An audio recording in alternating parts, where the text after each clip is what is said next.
for free, but a lot of people don't seem to want to use her for some reason.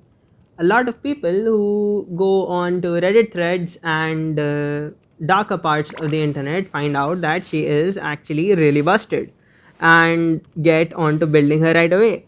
If you've been looking for a guide to like build Xiangling, learn about her playstyle, and know about her team options, you're at the right place because I'm going to discuss all of that and her rotations.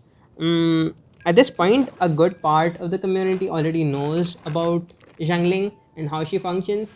But hey, I'm gonna make beginner friendly content, so that's pretty much it. Let's get right into it. For her talents, her basic attacks don't really do much unless you're playing her with a C6 Bennett, in which case she will have pyro infused basic attacks.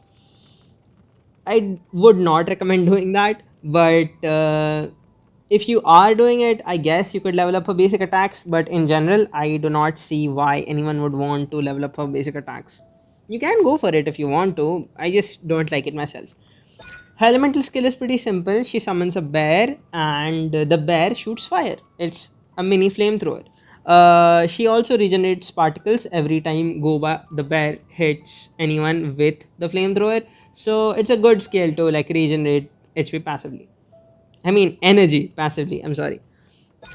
Her elemental burst, known as Pyronado, is a very broken skill because look at this multiplier 224% at level 12. It's technically level 9, but I have constellation, so um, it hits for 224% of Zhangling's attack on every single hit. It keeps rotating around your active character and is able to hit the enemy whoever like how do I say comes into the radius of it. Makes sense, right? Usually, this ability, along with reactions such as vaporizes and melts, not mostly melts, but mostly vaporizes, is what constitutes to Zhangling's majority of damage. Okay, if I stutter a lot, I'm sorry. This is my first time making a guide. Okay, I'm just as nervous as you are, okay? So for talent priority, I would suggest you level up this bad boy first because this is a majority of her damage. Goba second, I would not recommend leveling Goba at all because I mean it's not really that big of a damage difference, but I have still leveled Goba decently enough, so you can't go wrong with it. Basic attack at last, okay? Constellations. C1 is good. Okay, C1 is good. C2 is good as well, but I mean, why would you want to basic attack on Xiangling? Like I said, right? C3 is great. It gives 3 more levels to her Pyronado. C3 is great. C4 is where she becomes she goes from good to extremely good with this constellation because her Pyronado, it has a 10-second duration and it gets increased by 40%, which which means 4 more seconds. It might not seem like much, but it does amount to quite a lot of damage. Okay. Next, it increases 3 levels to Goba. I don't really like that so much. I'll be honest, I don't think Goba deals a lot of damage. Okay. And this is not beneficial for Zhangling at all because by the time this bonus is applied, she already has a Pyronado on the field, so she cannot use this. But if you're using other pyro characters or animo characters, they can enjoy the 15% pyro damage bonus. So I guess it's an okay constellation. C4 is definitely her strongest constellation. So C3 and C4 are going to be what you are looking for if you are planning on pulling on banners which have Shangling. Okay. Weapons. I have engulfing on her. You can go with the catch. Okay, you can go with the catch. You can go with the Favonius. I would recommend Favonius for starters instead of something like the White Tassel. You might be tempted a little because it has crit, but hey, I like the catch. Okay, you can go for the Favonius until you get the catch, and that's gonna be it. You can go for the prototype Starglitter, but I would save my bullets because I mean I know it's copium, but we might get a good staff somewhere around along the road. Okay, so Favonius lands. You should build a decent amount of crit rate if you're using it, well, just the energy recharge substrat should be good enough for you to want to use it. But yeah, that's pretty much it. The Favonius Lance is a good option. I would recommend you use it until you get the catch. The moment you get the catch, I want you to use all of your like extra time in Genshin, all of that extra time you spend in Genshin doing nothing, roaming around. Use it to get the catch to R5. It's tedious, it's hard, but it's important. And if you can get any of the 5-star options like the Jade Spear, like Engulfing, like this bad boy right here, they're all great on her. I personally prefer Engulfing over anything because it has a fat energy recharge substat. And yeah, that's it for weapons. Next up, artifacts. You can use a lot of different artifacts. You can use these.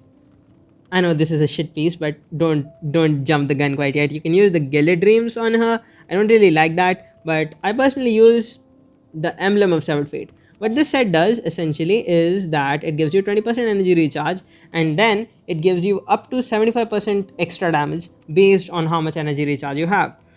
So the more energy recharge you get, the more elemental burst damage bonus you will get. So let's say you have 200% energy recharge, you are going to get 50% bonus damage added onto your how do you say I mean, you are gonna get it added onto your elemental burst, but it's not a multiplicative bonus, it's an additive bonus. It does a shit ton of damage. Okay, that's all you want to know. Aside from the emblem, another choice you have is to go for two piece of this Crimson Witch of Flames, but I would prefer 4-piece emblem as soon as you can get it. Okay, here are my pieces because I wanted to flex on you guys real quick. This one is juiced. Okay, this one is juiced. This one is okay. This one is, I mean, I just wanted to get more energy recharge. I can just go for more EM with this piece. Where did I keep it, homie?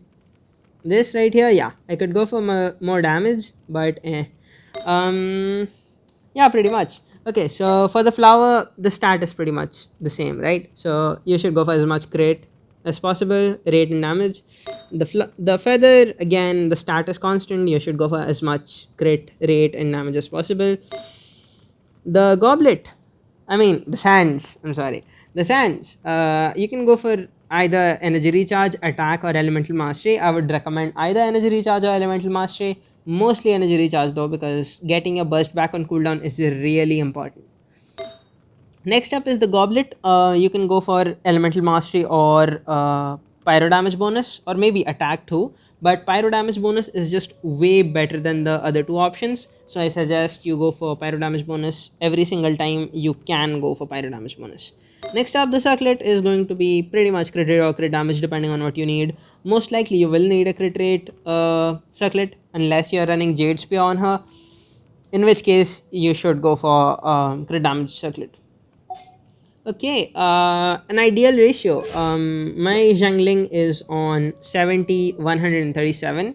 I would say an ideal ratio for her could be like 60 to 120 because like I am on pretty high investment. I mean, I think it's high investment. I don't know if you think it's high investment. For you, it might be like a really shitty build, okay? But yeah, that's pretty much it. Those are her artifact choices. We have talked about her weapons, artifact choices, constellations, and talents. Now it's time for her teams. Okay, I forgot where to click to. Oh! I can just open the party menu by this. Okay, don't blame me. Okay, I don't like to play too much of Genshin. Um, okay, my screen glitched. I'm so sorry. So first off, you're going to want to pair Xiangling with Bennett. Okay, he pretty much makes or breaks all of Xiangling's teams because of how important he is. I will make a separate video about how to play her teams just to milk more content, okay? So I'll just be discussing about teams and not talking about the rotations this time around. Next up, you will want to add an anime character with her. Why? I'm about to explain that a little bit later. You can go with Sucrose. You can also go with maybe Jean. I don't really like her, or Sayu, But I prefer you use either Sucrose or Kazuha. Kazuha being my favorite one. Next up, you will want to pair a Hydro character with her. You can go for either Ayato, not Yalan, because she applies too low Hydro for her to vaporize every hit. But I guess you can go both Ayato and Yalan. I mean, even Ayato applies too slow. But yeah, her best choice is definitely going to be either Child or Xingqiu. Because both of them apply so much Hydro that Xiangling can comfortably vaporize every single hit. And that's pretty much it.